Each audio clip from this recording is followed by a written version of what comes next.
Bonjour à tous, j'espère que vous allez bien. Nous allons aujourd'hui terminer ce cours qui représente l'objet de travail conclusif. Donc je vous rappelle que on parle dans cette leçon de l'information à l'heure d'Internet. On va passer aujourd'hui au grand 2, un accès toujours plus grand à l'information sur Internet, nécessité ou danger.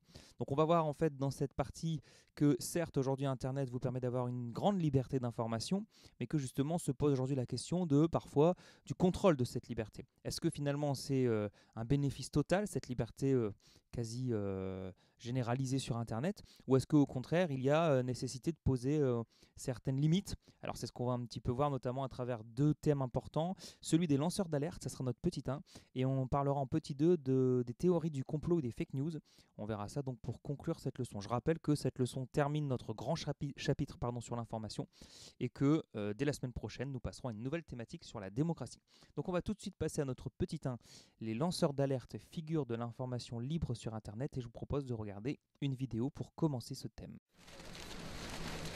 Snowden, Assange, Manning, ces trois célèbres lanceurs d'alerte ont été immortalisés pour leur courage en mai 2015. Depuis, cette œuvre d'art a fait le tour de l'Europe, invitant les citoyens à oser s'exprimer.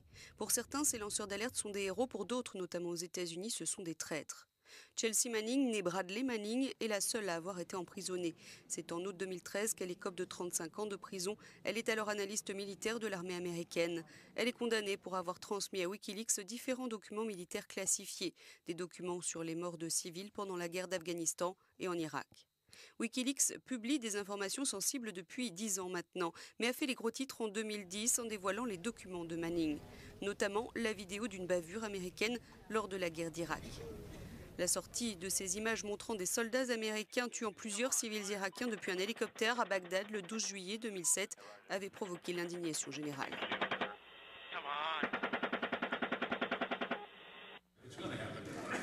Le fondateur de Wikileaks, Julian Assange, a fait la promotion de cette vidéo. Il vit dans l'ambassade équatorienne de Londres depuis août 2014, car il est menacé d'extradition aux États-Unis. Pour ses détracteurs, Assange ne recherche que la publicité. Pour ses partisans, il informe le public des dommages cachés des actions militaires américaines. Nous avons constaté ici qu'environ 15 000 morts violentes de civils en Irak n'ont jamais été documentées ou connues, disait-il en 2010. Comme Assange, le lanceur d'alerte et ancien consultant de l'Agence nationale de sécurité américaine, Edward Snowden, vit en exil depuis 2013. Il a fui en Russie après avoir transmis à la presse des dizaines de milliers de documents de la NSA démontrant l'ampleur de la surveillance électronique exercée par les États-Unis. Si nous ne pouvons pas comprendre les politiques et les programmes de notre gouvernement, nous ne pouvons pas donner notre consentement pour les réguler, disait-il en 2013. Alors, héros ou traître, depuis, le Congrès américain a bien voté une réforme historique de la NSA qui a mis fin à la vaste collecte des métadonnées de l'agence, le procédé révélé par Snowden en 2013. Mais cela n'empêche pas d'autres dérives. Obama vient d'autoriser la NSA à partager les données collectées avec 16 autres agences gouvernementales.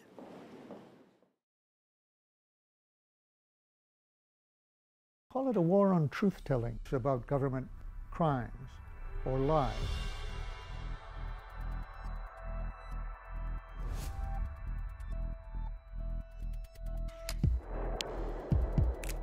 And repeated airstrike.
Dans cette vidéo, on vous a donc parlé de 3 lanceurs d'alerte qui sont assez célèbres, vous les connaissiez probablement peut-être. Il y a d'abord Edward Snowden, que vous voyez ici, qui est un ancien agent de la NSA et de la CIA et qui a révélé plusieurs scandales.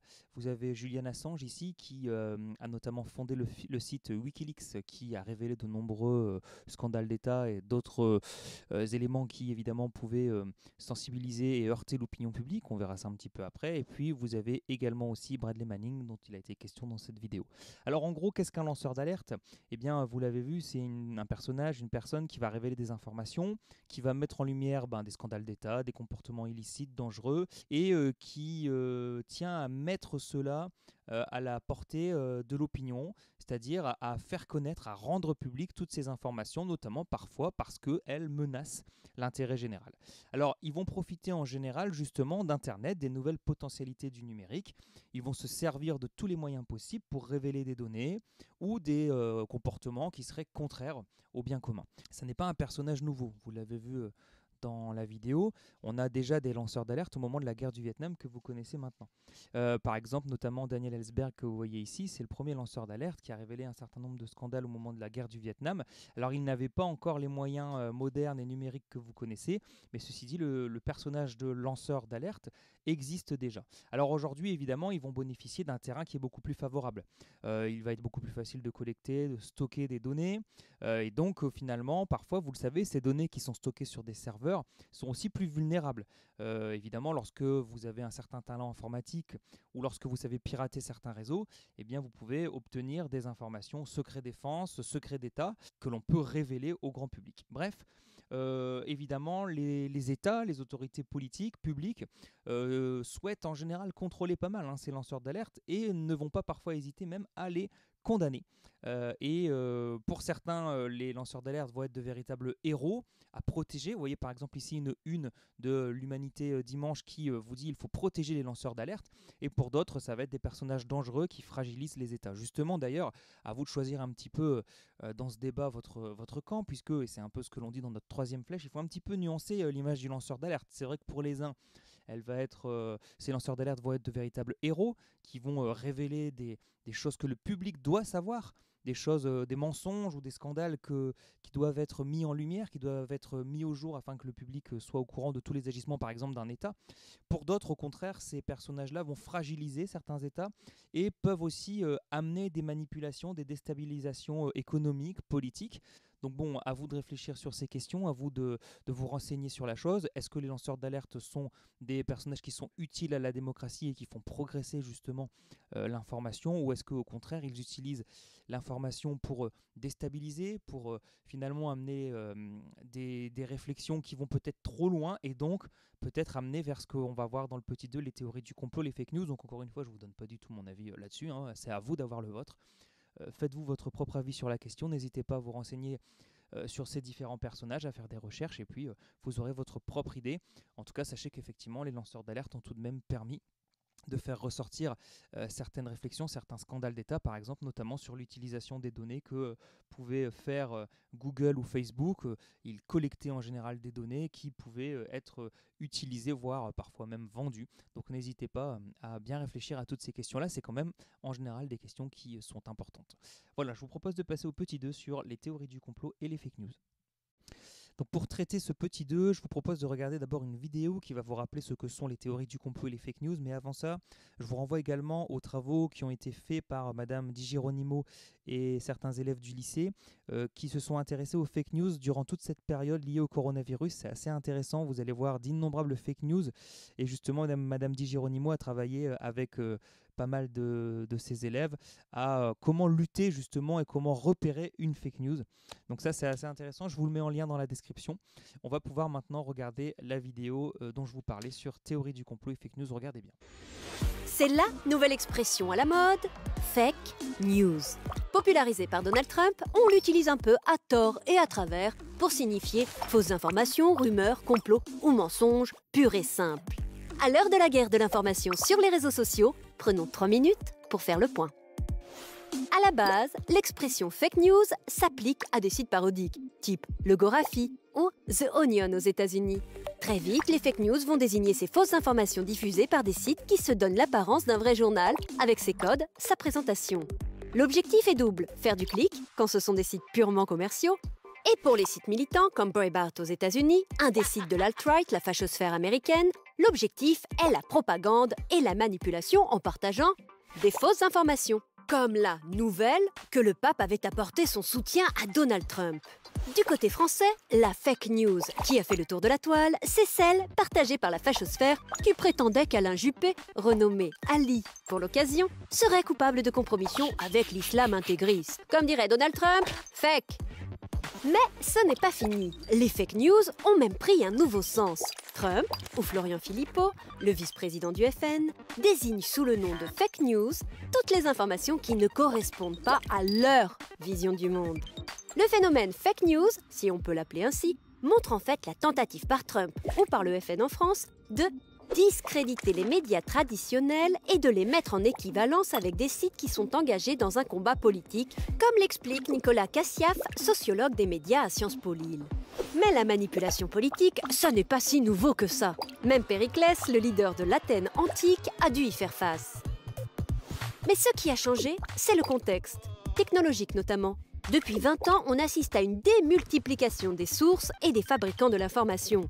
Avec le web, les blogs et surtout les réseaux sociaux, chacun peut être son propre média, mais aussi n'importe qui. Ainsi, les journalistes ont perdu leur monopole de producteurs de l'information.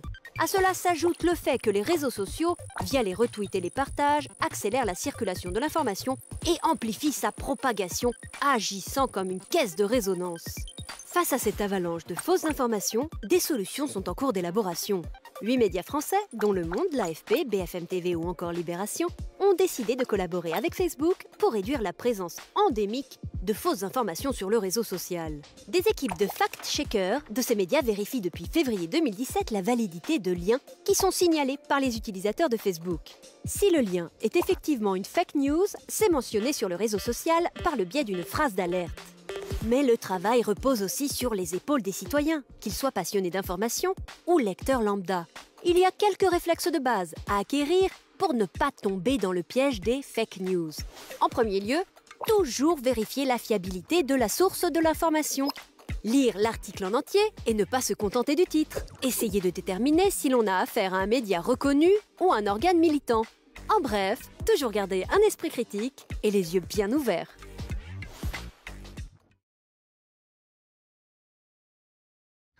Un petit soupçon où on peut se dire attends mais c'est du fake, c'est une mise en scène.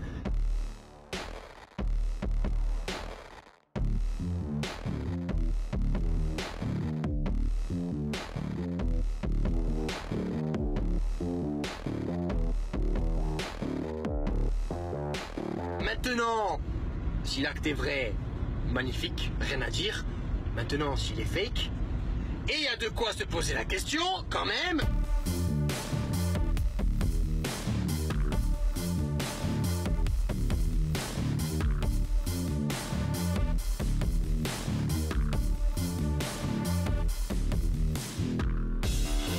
Les croyants.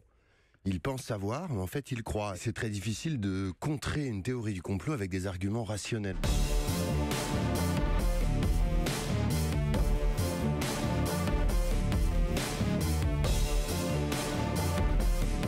Il y a tout un tas de désinformateurs qui n'avaient pas accès aux médias professionnels et qui, eux, ont créé leur espace sur Internet.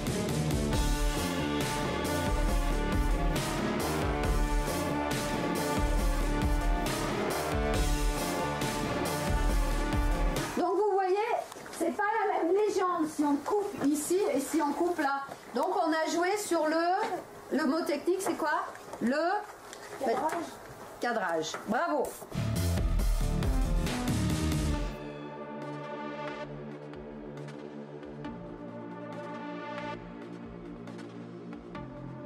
Toutes les catastrophes sont expliquées par une seule raison, par un seul coupable. Alors ça va être les Illuminati, les francs-maçons, les juifs, le complot américano-sioniste, enfin bref, on choisit des méchants, ou alors ça va être les gros méchants, c'est les musulmans, le grand remplacement, voilà. On choisit un coupable qui va être responsable de tous les malheurs du monde. C'est formidable, c'est simple.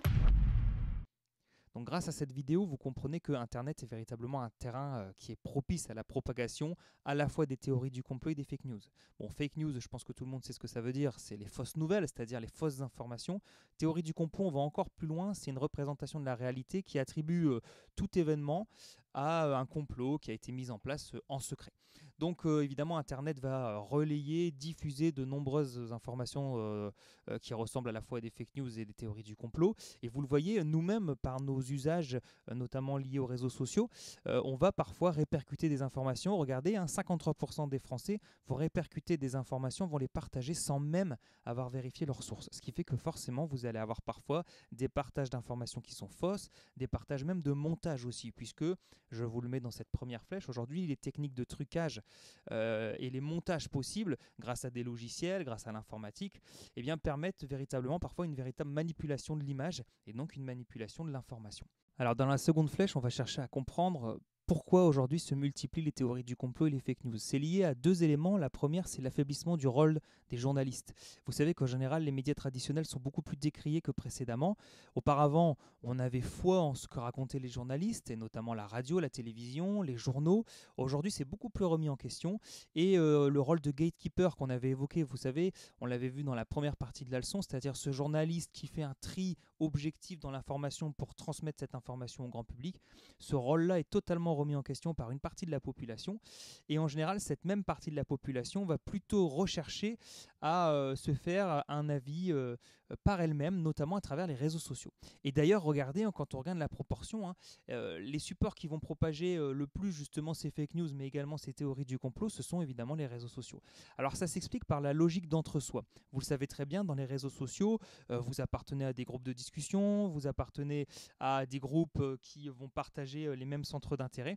On parle même parfois de tribalisme, c'est-à-dire en fait vous allez forger votre opinion entre personnes d'un même groupe. Un groupe assez fermé qui va en général penser la même chose, donc il y aura peu de contradicteurs.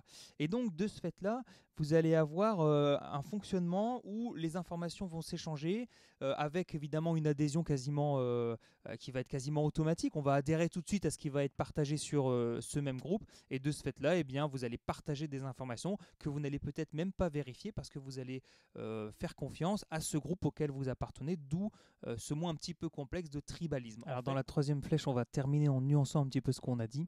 Alors évidemment, il y a une responsabilité d'Internet dans cette multiplication des fake news et des théories du complot, mais il faut aussi, je vous l'ai dit, nuancer, puisque d'abord, premièrement, c'est aussi Internet qui vous permet de vérifier les faits, puisque vous allez avoir aussi accès à des informations qui vont vous permettre de contredire les fake news, de contredire les théories du complot. Il faut aussi rappeler que ce scepticisme à l'égard des médias et des journalistes, en fait, il existe déjà avant l'apparition d'Internet. Par exemple, en mai 68, la jeunesse qui se révolte, alors vous le verrez probablement l'année prochaine, cette jeunesse qui se révolte va critiquer le contrôle des médias par l'État. Donc on va dire déjà à l'époque que les médias sont aux mains de l'État, les médias sont aux mains de De Gaulle, donc il ne faut pas leur faire confiance. Donc il y a déjà à l'époque du scepticisme alors qu'Internet n'existe pas. Autre chose, les responsables politiques vont eux-mêmes, et regardez, on le voit très bien ici sur la propagation des fake news, les personnalités politiques participent elles aussi parfois à propager les fake news, voire même vont toujours s'appuyer sur les fake news lorsqu'on va les critiquer. Vous savez que Donald Trump est passé maître dans l'art d'accuser les journalistes qui le critiquent en disant qu'ils divulguent des fake news. C'est une manière de se défendre en disant de toute façon lorsqu'on me critique c'est faux. Donc évidemment, en s'appuyant sur cette idée de fake news, ils vont entretenir cette idée que les journalistes eux-mêmes entretiennent et développent des fake news, et ils vont amener constamment des doutes sur la véracité, sur le côté véridique de certaines informations. Et enfin, pour terminer, eh bien justement, si on pousse à l'extrême, certains responsables politiques peuvent également, afin de lutter contre ces fake news, entre guillemets, amener une restriction des libertés et empêcher certains journalistes de pouvoir travailler librement. Donc évidemment, en accusant certains journalistes de fake news, notamment vous l'avez vu avec l'exemple américain de Donald Trump, il est plus facile pour lui ensuite de privilégier tel ou tel journaliste, tel ou tel média qui lui sont favorables, et laisser de côté ceux qui le critiquent. Voilà, j'espère que cette leçon a été claire pour vous. N'hésitez pas si vous avez des questions, et puis on se retrouve la semaine prochaine pour la suite. À bientôt.